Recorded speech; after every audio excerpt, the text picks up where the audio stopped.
Grob'thok is a relatively easy boss fight. It's more a purely positioning type of fight. So keeping him in the middle of the room, as you can see here, is going to allow you to get to the magnets very easily. And as they spawn, you're simply going to mad dash or force speed or use hydraulics to get him in position. So the boss has a lot of conals, a lot of cleaves. It's good to face him away in a predictable pattern, so let your raid know which way you're going to face him and try to keep him faced there for the duration of the raid. And this will allow the rest of your raid to stay nice and safe behind him and avoid a lot of those frontal conals and cleaves.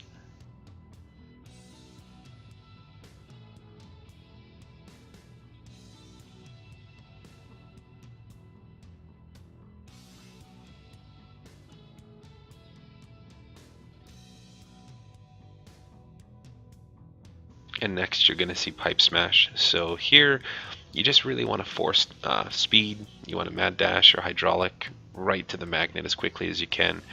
If you have enough distance between you and Grob'thok, he'll simply leap to you anyway. And once he's in the magnet, you can just taunt him to make sure you're at the top of the threat table. He'll come right back to you in the middle, and you just rinse repeat this. Real easy. The mechanics are very straightforward for the tank. He's just simply keeping him in the middle, keeping the cleaves, keeping the conals away from the raid, and making sure that you're getting to the magnet in a reasonable amount of time. The off tank will be taking care of the fire pits, grouping up the adds, making sure that they go down, and the main tank is primarily just focusing on Grob'thok, not too taxing in hard mode. Now the magnets can spawn in different locations. It's based on where the boss is at a certain point in the fight, and so you just look at your minimap, look where the magnet has spawned, and just be sure to preemptively move to it when you need to, because once pipe smash goes off, as you can see here, you're going to want to get him there as quickly as you can. The faster you get Grob'thok to the magnet, the less damage to your raid, and this is going to make everyone's life so much easier if you can get this mechanic nailed down pat. Now this fight kind of lulls at this point. I mean, it doesn't really change much at all from the beginning to the end in terms of tanking. It basically just rinse, repeat, get Grob'thok to the magnet, have your raid team DPS him down. In terms of the mining laser, you're not going to be getting that on you at all. You're not going to get that debuff. You don't have to deal with the fire. You don't have to deal with the adds. Just focused on the boss. And this keeps the fight very predictable, very static.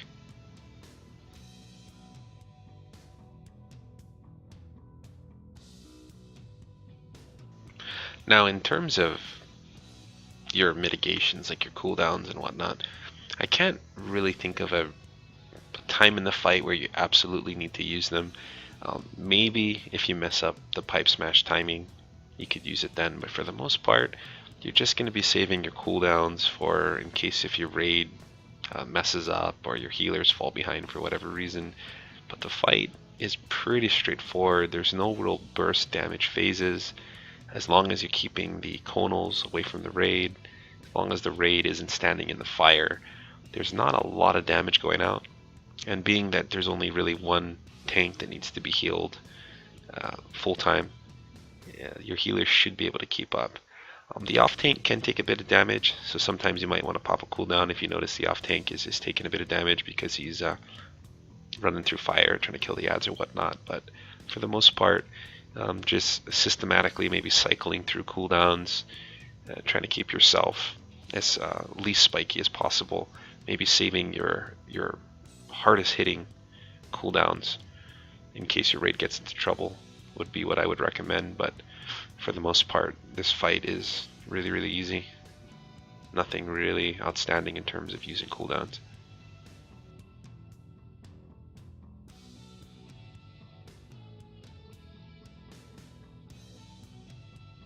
And one important thing about pipe smash is sometimes when you get really good at the fight, you might start preemptively trying to move Grob'thok, and sometimes you'll move him too early. So the rule of thumb is keep him near the magnet when you feel like pipe smash is coming, but never start moving him until you see the channel begin.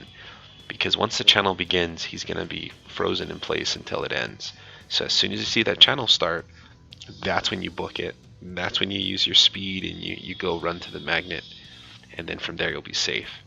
If you preemptively get him there before the channel starts, what happens is you get him under the magnet breaks, and as soon as it ends, he does the pipe smash, but there's no magnet, and that usually will result in a wipe, if not severely hurting your raid, so just keep that in mind.